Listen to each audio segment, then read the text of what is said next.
let's cut across to EM Jayashankar addressing the parliament. Construction of infrastructure in the region. At the very outset, government had issued a statement on 28th February expressing its deep concern and urging all sides to exercise restraint, avoid escalation and prioritize the safety of civilians. We believe, and we continue to believe, that dialogue and diplomacy should be pursued to de-escalate tensions and address underlying issues. It is also imperative that the sovereignty and territorial integrity of all states in the region be respected. Chairman, sir, given the gravity of the situation, the Cabinet Committee on Security (CCS) met on 1 March under the chairmanship of the Honorable Prime Minister. It was briefed on the airstrikes in Iran and the subsequent attacks in several Gulf countries. The CCS was concerned over the safety and security of the Indian community in the region. It also focused on the implications for regional security and for economic and commercial activities. The committee was apprised of difficulties faced by Indian travelers transiting the region and by students appearing for scheduled examinations in this country. It directed all concerned ministries and departments to take appropriate measures to respond to these problems. Honorable Prime Minister continues to closely monitor developments, emerging developments, and relevant ministries are coordinating to ensure effective responses. Chairman, sir, the conflict has continued to intensify and the security situation in the region has deteriorated significantly. We have noted that, in fact, the conflict has spread to other nations with mounting destruction and deaths. Normal life and economic activities in the entire region are visibly affected and in some cases have come to a halt. We therefore reiterated our call on 3 March for dialogue and diplomacy and spoke up for an early end to the conflict. I'm confident, sir, that the entire House joins me in expressing our sorrow at the loss of life. Honorable Chairman, sir, while any development that negatively impacts peace and security in the world is deeply troubling, this ongoing conflict is an issue of particular concern for India. We are a neighboring region and understandably have obvious stakes in West Asia remaining stable and peaceful. There are almost 1 crore Indian citizens who live and work in the Gulf nations. In Iran too, there are a few thousand Indians who are there for study and employment. The region is key to our energy security and includes many important suppliers of oil and gas. Chairman, sir, the Gulf is also a major trade partner, accounting for US dollars. आप लोगों से आग्रह है कि जो सवाल आप उठा रहे हैं उसी सवाल का जवाब सरकार की तरफ से विदेश मंत्री जी दे रहे हैं। अगर आपकी चिंता है कि भारत के लोग गल्फ में हैं, भारत के लोग ईरान में हैं, मिडिल ईस्ट में हैं, तो क्या कार्रवाई सरकार कर रही, आप क्या परिचय दे रहे हैं? अगर सरकार की तरफ से आपके उस चिंता का स्टेटमेंट आ रहा है, आपके इशूज पे स्टेटमेंट आ रहा है, तो मैं आग्रह करूंगा कि आप लोग सदन को कृपया सुचारू रूप से चलने दें।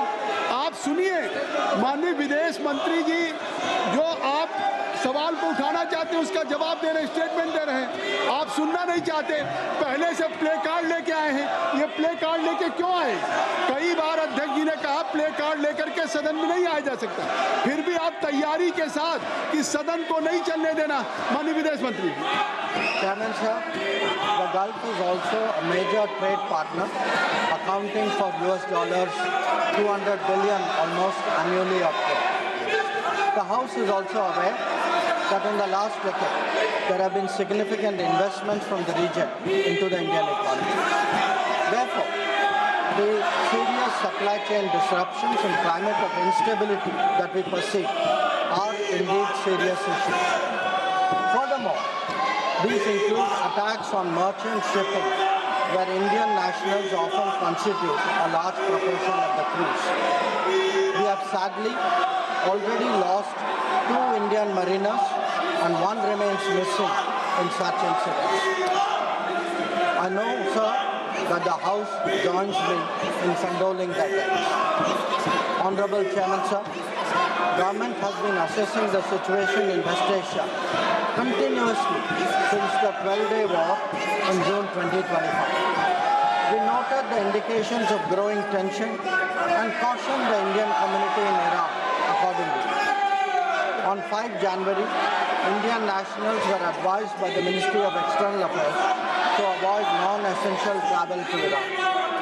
Those already resident there were urged to register with the embassy, exercise due caution, and monitor embassy website and social media handles.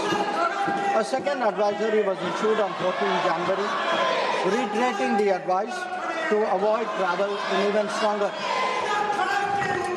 The Directorate General of Shipping Mumbai, in parallel, issued its own advisory on 14 January for Indian seafarers, asking them to follow embassy advisories and avoid unnecessary movement of ships. Recruitment and shipping companies were asked not to deploy or send Indian seafarers to Iran. Chairman, sir, reflecting our assessment of the evolving situation, the Indian Embassy in Tehran issued an advisory on 14 February urging Indian nationals, including students, pilgrims, business persons and tourists, to leave Iran by all available means of transport, including commercial flights. They were asked to contact the embassy for any assistance and provided with 24/7 helplines. This was again reiterated in very strong terms through another advisory on 23 February. Some heeded these advisories and have left the country. However, many others have disregarded them and remain in Iran. We are also in touch with fishermen who operate out of Iraq. This, sir, was the situation till 28 February 2026. Honorable Chairman, sir, once the conflict commenced, the Indian Embassy has facilitated the relocation of several Indian students in Tehran to places outside Tehran. An advisory update with emergency contact helplines was issued on 3 March. Similarly, facilitation was extended to pilgrims who were there in Iran for their internal movement. Indian nationals who were in Iran for business purposes were assisted to cross over to Armenia and to return home. The embassy in Tehran remains fully operational, I should say, in fact, on the highest alert. They are totally committed to supporting the Indian community in this difficult situation and in assisting Indian nationals who may wish to cross international borders. Where seafarers are concerned, the Directorate General of Shipping, through an order on 2nd March, constituted a quick response team for immediate response, coordination and support functions. This will function on a 24/7 basis. Honorable Chairman, sir, I would like to inform you that every Indian embassy in the region has similarly issued advisories. This is so with Israel, UAE, Bahrain, Qatar, Kuwait, Saudi Arabia, Iraq. Many of them did so on the 28th of February. Israel did it again on the 1st of March. Many of them again in the Gulf did it on the 5th of March. Saudi Arabia did it on the 8th of March. So this has been a continuous exercise. The MEA has set up a dedicated special control room to monitor the situation and respond to queries from those affected as well as their families. Our last update was issued on the 7th of March. Chairman, sir, I would like to inform the House through you that our diplomats are working hard to assist standard transit passengers in hubs like Dubai, Doha, and Abu Dhabi. They have facilitated international border crossings for Indian nationals, including from UAE to Oman and from Qatar, Kuwait, and Bahrain to Saudi Arabia. Wherever there has been a partial opening of airspace, we have approved and undertaken commercial flights, including non-scheduled flights, for the return of Indian passengers. Our estimate is that about 67,000 of our nationals have done so as a result. So, the Ministry of Civil Aviation has also put out figures for the last 3 days.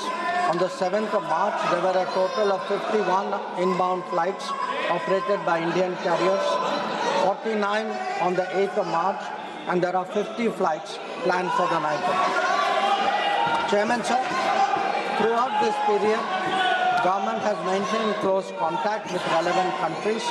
Honorable Prime Minister has personally spoken to the President of UAE, the Amir of Qatar, the Crown Prince of Saudi Arabia, the Crown Prince of Kuwait, the King of Bahrain, the Sultan of Oman, the King of Jordan, and the Prime Minister of Israel.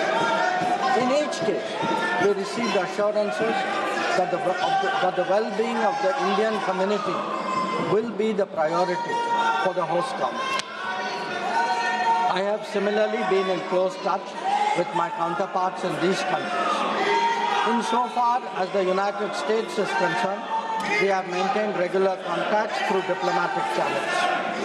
While attempts have been made, contacts with Iran at the leadership level are obviously difficult at this time. I have, however, spoken to Foreign Minister Arakchi on 28th of February and the 5th of March. We will continue these high-level conversations in the coming days. So, the House will also be interested in the issue of an Iranian vessel that is currently docked in Kochi. The Iranian side had requested permission on 28th February for 3 ships in the region to dock at our ports. This was accorded on 1st of March. IRIS Lavan actually docked on 4th March in Kochi. The crew is currently in Indian naval facilities. We believe that this was the right thing to do, and the Iranian foreign minister has expressed his country's thanks for this human gesture. So, in view of the implications of this conflict for our energy security, I also seek to address that particular concern. Government remains committed to ensuring that fully taking into account availability, costs, and risks of the energy markets. For us, sir, the interest of the Indian consumer has and will always be the overriding priority. Where required, Indian diplomacy has supported the endeavors of our energy enterprises in this volatile situation.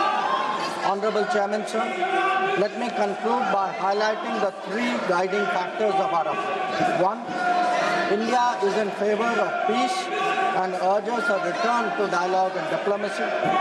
We advocate de-escalation, restraint, and ensuring the safety of civilians.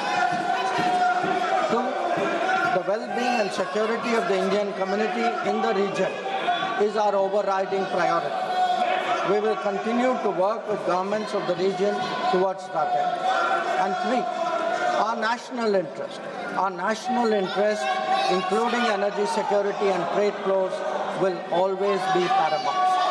I'm confident, sir, that the government has the full support of this august House on this matter. I thank you.